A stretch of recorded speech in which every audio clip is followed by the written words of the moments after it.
અમારે અમારી જનતાને ચંદ્ર ઉપર કે મંગળ ઉપર નથી લઈ જવાની, પણ અહીંયા ચંદ્ર અને મંગળ બનાવવાની તાકાત અમારા આગેવાનોમાં છે મિત્રો.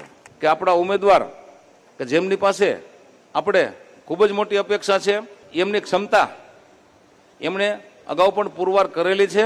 વિરોધી પાર્ટી ખૂબ જ ખોટી આક્ષેપબાજી કરી રહી છે. સાથે સાથે રાજ્ય સરકાર પણ ખેડૂતોના હિતમાં ટેકાના ભાવથી તમામ પ્રકારની જણસીની ખરીદી કરી રહી છે. આજે ગુજરાતનો ખેડૂત દિવસે પાણી વાળે છે અને ખેડૂતોને ક્યાંય પણ હેરાનગતિ ન થાય, પરેશાની ન થાય, કનડગત ન થાય એ રીતે સરકાર કામ કરી રહી છે. તમે આપેલું સમર્થન ફેલ નહીં જવા દઈ.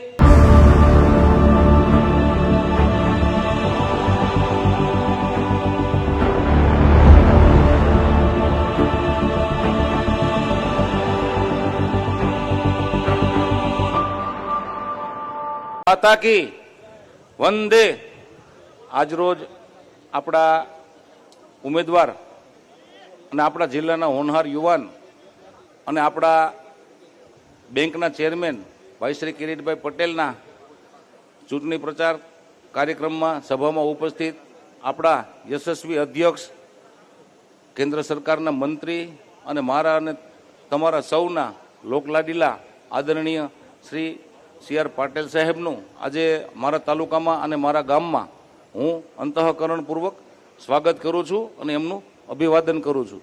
સાથે સાથે મંચ ઉપર બિરાજમાન આપણા સૌ એવા આગેવાનો કે જે આગેવાનો થકી ગુજરાતની જનતાએ વર્ષો સુધી નરેન્દ્રભાઈને પ્રેમ આપ્યો છે અને નરેન્દ્રભાઈ આપણા મુખ્યમંત્રીથી લઈ અને દેશના વડાપ્રધાન બન્યા અને વડાપ્રધાન બન્યા પછી ભારતની શાખ જે રીતે વિશ્વમાં વધારી અને વિશ્વના નેતા આજે નરેન્દ્રભાઈ કહેવાય છે, એમના પાયામાં જે પડેલા છે, અહીં બેઠેલા મંચના તમામ કાર્યકર્તાઓનું હું સન્માન કરું છું, અભિવાદન કરું છું અને મારા ગામના આંગણે એમનું સ્વાગત કરું છું.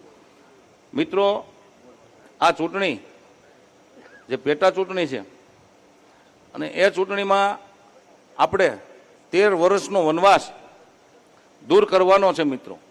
કેમ કે છેલ્લા 13 વર્ષથી આપણો વિસ્તાર ક્યાંક ને ક્યાંક કચડાનો છે. એક તો આપણો પછાત વિસ્તાર છે, તો આપણા વિસ્તારમાં ખેડૂતો માટે આપણે સૌની યોજનાનું પાણી લાવવાનો મુખ્ય પ્રાથમિક એજન્ડા છે. આપણો ઉમેદવાર શ્રી એમની વાત કરશે જ. આખો રોડમેપ અમે તૈયાર કર્યો છે. એમાં સરકારની આપણને ખૂબ જ મદદ રહેવાની છે મિત્રો. મિત્રો, આપ સર્વને કહેવા માગું છું કે આપણા ઉમેદવાર કે જેમની પાસે આપણે ખૂબ જ મોટી અપેક્ષા છે, આપણા જનતાના હિતમાં, આપણા વિસ્તારના હિતમાં, અને એમની ક્ષમતા એમણે અગાઉ પણ પુરવાર કરેલી છે અને આ ચૂંટણીમાં પણ એમની ક્ષમતા હું અને તમે સાથે મળી પુરવાર કરી દઈએ અને આપણા વિસ્તારમાં જે કાંઈ પ્રશ્નો છે એનું નિરાકરણ ખૂબ જ ટૂંકા ગાળામાં લાવીએ. મિત્રો, અત્યારે વિરોધી પાર્ટી ખૂબ જ ખોટી આક્ષેપબાજી કરી રહી છે, તો એ વિરોધી પાર્ટીને પણ હું આ તકે કહેવા માગું છું કે અમારા વિસ્તારમાં અમારા જે કામો કરેલા છે અહીંયા ભારતીય જનતા પાર્ટીના દરેક આગેવાનો અને દરેક કાર્યકર્તાઓ, જેના કારણે આજે ગુજરાતનો ખેડૂત અને ગુજરાતની જનતા, અમારા જિલ્લાની જનતા, આપણી જનતા ગૌરવ લઈ શકે એવા કામો સરકારે કર્યા છે મિત્રો. મિત્રો, આપ સર્વને હું આ તકે યાદ કરાવવા માંગુ છું કે આપણો સરદાર સરોવર બાંધનો જે પ્રશ્ન હતો, જ્યારે યુપીએની સરકાર હતી અને એ સરકારમાં આપણા સરદાર સરોવર બંધની ઊંચાઈ વધારવાની મંજૂરી નહોતી મળતી અને 10 વર્ષ સુધી યુપીએ સરકારે આ મંજૂરી અટકાવી રાખી હતી મિત્રો. તો આ તકે આપ સર્વને હું યાદ અપાવવા માંગુ છું કે આપણા મુખ્યમંત્રી નરેન્દ્રભાઈ વડાપ્રધાન બન્યા અને પહેલી જ કેબિનેટની બેઠકમાં આપણને મંજૂરી મળી ગઈ. સરદાર સરોવર બાંધના પાટિયા ઊંચા થઈ ગયા અને એની ઊંચાઈ પણ વધારવાની મંજૂરી નરેન્દ્રભાઈએ પહેલી જ બેઠકમાં આપી. એ ગુજરાતના ખેડૂતોના હિતનો નિર્ણય હતો મિત્રો. તો એવા અસંખ્ય નિર્ણયો મોદી સાહેબે અને કેન્દ્ર સરકારે કર્યા છે. સાથે સાથે રાજ્ય સરકાર પણ ખેડૂતોના હિતમાં ટેકાના ભાવથી તમામ પ્રકારની જણસીની ખરીદી કરી રહી છે.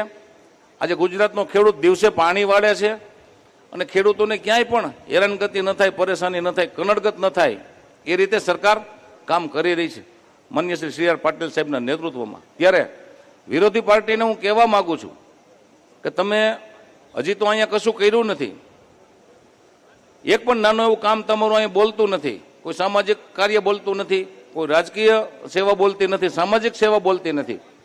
અને તમે અમારા આગેવાનો વિશે એલફેલ ભાષાનો પ્રયોગ કરો છો, એલફેલ ભાષાનો શબ્દ પ્રયોગ કરો છો, તો મિત્રો અહીં બેઠેલી જનતા એ અમારો પરિવાર છે, અમારા ભાઈ ભાંડુ છે, અમારા બંધુ છે. તમે જે ખોટા આક્ષેપો કરો છો ને અમારા આગેવાનોને જે સંબોધન આપો છો, મોહમ્મદ ગજનીની ઓલાદ, ગુંડાઓ બોલે છે, લુખ્ખાઓ બોલે છે, તો મિત્રો એની વાતનો જવાબ અહીં બેઠેલા તમામ કાર્યકર્તાઓએ 19મી જૂને મતદાનના રૂપમાં એકનો જવાબ મિત્રો પથ્થરથી આપવાનો છે. અહીં એવી પણ વાત કરવામાં આવી છે વિરોધી પાર્ટી દ્વારા કે ભારતીય જનતા પાર્ટીમાંથી કોઈ પણ ઉમેદવાર આવે અને ચૂંટાય તો ચૂંટાઈ ગયા પછી ભ્રષ્ટાચાર કરશે, ભય ફેલાવશે અને ક્યાં મંગળ ઉપર લઈ જાય કે ચંદ્ર ઉપર લઈ જાય. આવી વાત એમણે કરી હતી મીડિયા સમક્ષ. તો આ તકે હું એમને કહેવા માંગુ છું કે અહીંના અમારા આગેવાનો, અમારા ઉમેદવાર, અમારા પૂર્વ ધારાસભ્ય શ્રી હર્ષદભાઈ હોય કે કનુભાઈ ભાલાડા હોય, અમારી જનતાને ચંદ્ર ઉપર કે મંગળ ઉપર નથી લઈ જવાની, પણ અહીંયા ચંદ્ર અને મંગળ બનાવવાની તાકાત અમારા આગેવાનોમાં છે. મિત્રો વિરોધી પાર્ટીના ઉમેદવારને હું આ તકે કહેવા માંગુ છું કે તમે ચંદ્ર ઉપર અને મંગળ ઉપર લઈ જવાની વાત કરો છો, એને હું કહેવા માંગુ છું કે આ ધરતી ઉપરથી 500 દીકરીઓના વિદાય થઈ છે, જેમ જયેશભાઈ રાદડિયા કરે છે એમ, એ મંગળ જ કહેવાય અને ચંદ્ર કહેવાય. અમારી દીકરીઓને અમે અહીંથી સાસરે મોકલીએ છીએ. મિત્રો ગૌચરની જમીન ફળદ્રુપ જમીન બનાવી અને 300 કરતા પણ વધુ ગૌ માતાને અહીંથી નિભાવણી કરીએ છીએ. એ અમારી જનતા જોવે છે અને અમારી જનતા મંગળ ઉપર જ છે. અહીં બેઠા બેઠા મંગળ ઊભું કરવાની તાકાત ભારતીય જનતા પાર્ટીના આગેવાનોમાં છે. અને સરકારના સહયોગથી આ તાલુકાની અંદર ગૌચરનું ખેડાણ કરી અને ગૌ માતાની નિભાવણી કરવાવાળું આ ભારતીય જનતા પાર્ટીનું મોવડી મંડળ છે. તો ચંદ્ર અહીંયા જ અમે ઊભો કરવાની તાકાત ધરાવીએ છીએ. મિત્રો કોવિડની કપરી પરિસ્થિતિમાં કે જ્યારે જનતાને આગેવાનોની હૂંફની જરૂર હતી, આગેવાનોના પ્રેમની જરૂર હતી, એમને સારવારની જરૂર હતી, મિત્રો કિરીટ પટેલે જુનાગઢ ખાતે અને અમે અહીંયા ભેસાણ ખાતે આ જ બિલ્ડિંગમાં હજારો દર્દીઓને હાજા કર્યા છે અને લાખો દર્દીઓની ઓપીડી ચેક કરી છે. એ મિત્રો ચંદ્ર કરતા ઓછું નથી. અમારી જનતાને ચંદ્ર ઉપર નથી લઈ જવી. હું વિરોધી પાર્ટીના ઉમેદવારને કહેવા માંગુ છું કે અહીંયા ચંદ્ર અને મંગળ ઊભું કરી દેશું. આવનારી 19 તારીખે સૌ કમળનું બટાન હટીને દબાવો, જનૂનથી દબાવો અને સમર્થન આપો. તમે આપેલું સમર્થન ફેલ નહીં જવા દઈ એના વિશ્વાસ અને ખાતરી સાથે મિત્રો મારી વાત પૂરી કરું છું. વંદે માતરમ. ભારત માતા કી જય. જય જય ગરવી ગુજરાત.